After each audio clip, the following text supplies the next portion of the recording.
Guys, sa video ito, ipapakita ko sa inyo kung paano gumawa ng walis tambo na hindi ganon kalaki yung ating magiging puhunan. Ayan. Simple lang ito guys, pero matibay siya. Garantisado siya. Kumuha tayo ng tangkay dito. Ayan guys, yung mga tangkay na kinuha natin. Ayan. Ayan. Ang gagawin natin dito guys ay kakayasin muna natin. Ito. Gamitan na ng gulok, kakayasin muna natin. Yan. Kayasin natin, tatanggalin natin yung balat niya. Tapos, sunod naman guys, ang gagawin natin ay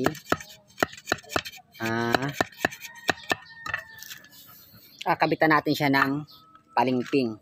Sa palingping o yung stick na ibubutas ko dito, itutusok ko siya dito para bumukay ng kawayan. Stick siya. Ganito naman yan guys. Bibiyakin mo lang siya ng maliit, ganyang kaliit. Tapos, ito, tatanggalin mo yung inner part niya at ang matitira dyan ay yung parte na may balat. Gaganyanin lang natin guys. Yan. Kakayasin lang natin siya para medyo maganda rin tingnan.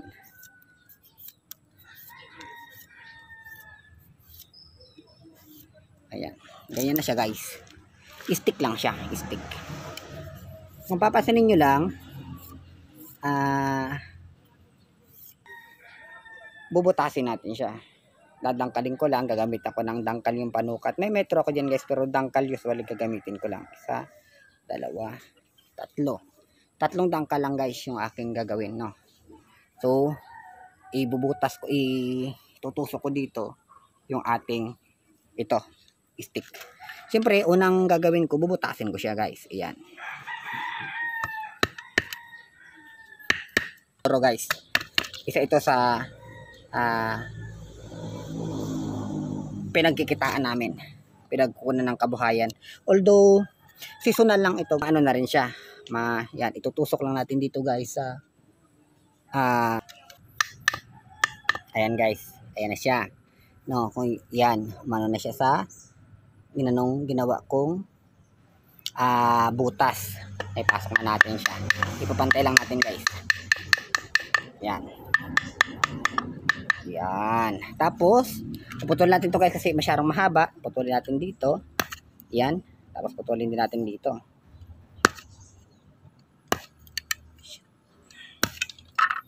Ayan na siya guys. Ganyan na siya. Ayan. Tapos puputulin din natin ito. Ganyan naman yan guys.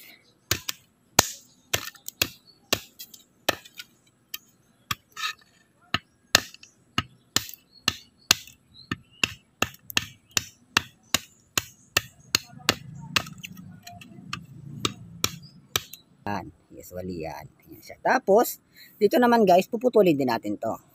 Ayusin din natin yan. Ayan.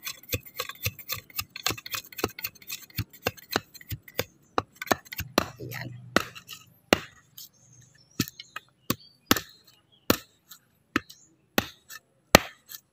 Tangkay pa lang yan guys. Yan. Ganyan na siya. Ayan. Tangkayan. Ipapakita ko naman sa inyo. Ituturo sa inyo kung paano naman magbigkis. Ayan guys. Ito yung gagamitin natin.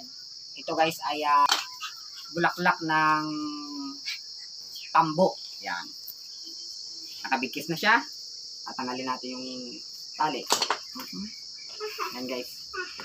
Papantayin natin. Tapos, ang mangyayari yan guys, hahatiin natin siya 5-10. Yung tangkay na gagamitin natin. Una, guys, ganito lang. Iaano mo siya dito. Ayan. Tapos, ipapatong mo ito guys. Ayan. Tapos, ayan. Ayan na siya. So, kailangan lang siya guys ay nasa gitna rin yung kanyang tangkay. Yan. Ayan siya guys. Yan. Nasa gitna siya. Ha? Tapos, after that, pagkatapos nyan, ito na guys. Then ulit. Yan. Yan.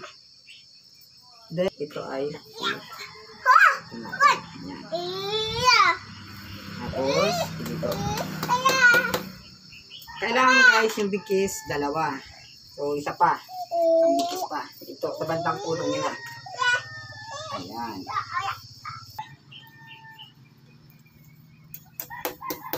Ayan na siya guys. Ayan siya. Ayan na. Ayan.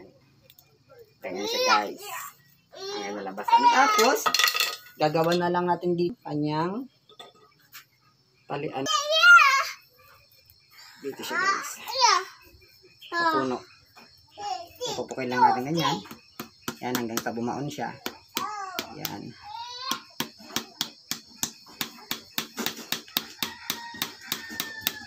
Ayan. Ano siya. Tapos natin bigkisin guys. Yan, nabigkis na. Punta tayo, tatahiin na natin ito para maging walis na siya. Magagamit na. Gagamit tayo guys ng pang-ipit. Ito. Ayan. Para ano siya. Yan, doon naman natin. Kabilaan. Yan. Kabilaan yan guys. Yan. Yan. Para siya ay bumuka. Then, the next is iipitin natin siya. Gamitan natin siya ng yan na guys. Ipit. Yan. Spread lang natin siya guys. Kailangan ay equally divided na naman siya. Parehas yung kanyang kapal. Ayan. Tapos, ito na guys. Tingnan mo yung iniipit. Yung binibigyan mo baka wala na ito dyan. Meron pa to. Ayan na guys. Yan. Wala ka mahulog na yung ano. Ayan na siya. Ayan. Ayan. Yan ang kalalabasan niya guys. Ayan. Kabilaan siya. Ayan. Then, kapahiin na natin. First step. Okay. Ito tayo guys sa pagtatahi. Unang tusok natin hanggang gagaling sa ilalim. Ayan. Ayan. Ayan. Tapos yung dulo, pansinin nyo nakabuhol yan, ipapasok natin dito. Yan. Yung ginamit ko pala guys na pantahi, ay ang tawag sa amin dito sa Mindoro ay liting lang, yung pinapantahi sa sako ng palay. Ayan. Para hindi tayo gumastos ng todo, ito lang gagamitin natin. Then, the next, dito na siya. Ayan na. Ayan.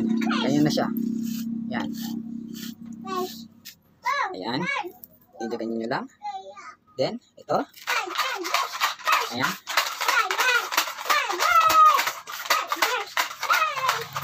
Ayan. Sunod ulit. Next. Ayan. Ayan. Okay. Then, next again. Ayan. Ayan. Ulit-ulit lang to guys. Ulit-ulit lang. Ayan. Ayan. Okay na siya. Kapag balik guys, ikot mo lang siya. Ayan. Ayusin nyo lang dito para hindi siya magulo dito. Tapos ang unang tusok ulit guys dito sa ilalim ulit. Ayan. Ayan ulit siya. Ayan. Tapos ito lang, ilalak mo lang siya dito. Ganun. Ikutin mo lang siya. Yan yung pangalawang ano. Ganun lang ulit ng ganun. Ayan. The next is, dito lang guys sa pagitan. Ayan. Yan yung next na gagawin. Ulit lang yan guys. Ulit lang. Ayan. Hanggang sa makarating ka ulit sa dulo.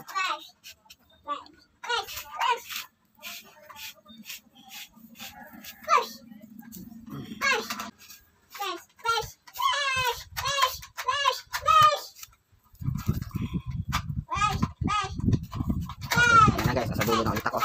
Pabalik na ako. Kabilaan siya. Ayan yung kanyang tahi pagdating sa puno. Ilalak lang natin siya. Ayan. Para hindi siya buwag. Ayan. Okay. Nice guys. Tanggalin natin yung tali. Natin.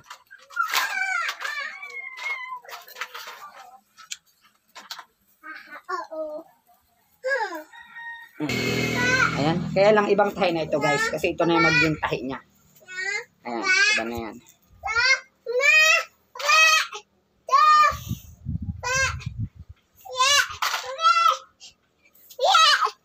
Ito. Ayan na. Ito tahi na natin. Ayan. Dito. Dito. So dito sa gitna siya. Ayan. Ayan. Ganun lang ulit guys yung process niya. Kaya lang kailangan siyang mag-rainbow. Ganun lang ulit. Ayan. Ayan.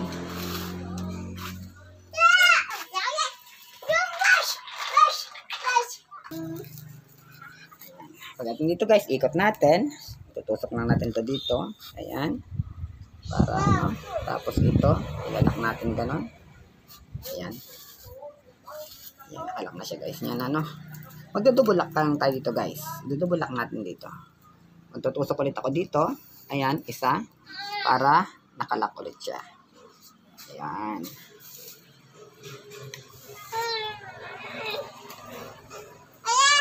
Same process guys. Isod ko ulit. Tutusok ulit tayo dito. Pangalang layer ng tahi natin.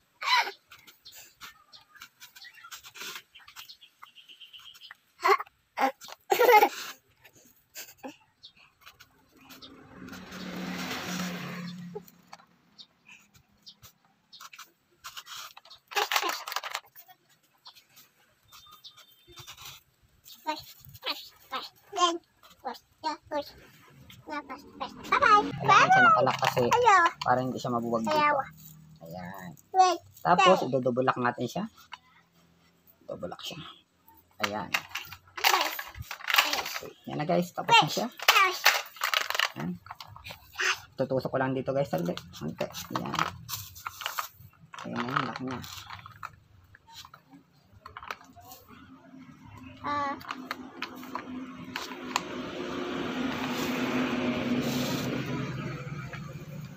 Okay. Tapos, puputulin natin ito guys. Okay na siya guys. Ayan. Ngayon, ang sunod, hindi pa tapos yan. Ang sunod, tatang natin ito guys. Ayan. Putulin natin tong gilid. Ayan.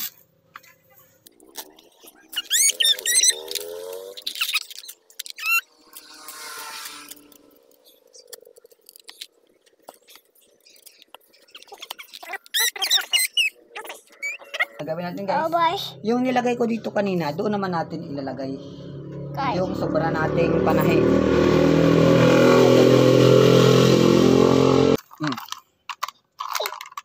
Okay na guys. Okay na siya. Kaya dito sa amin, sa Mindoro, ay naibibenta namin for only 100 pesos. Ayan. Quality siya.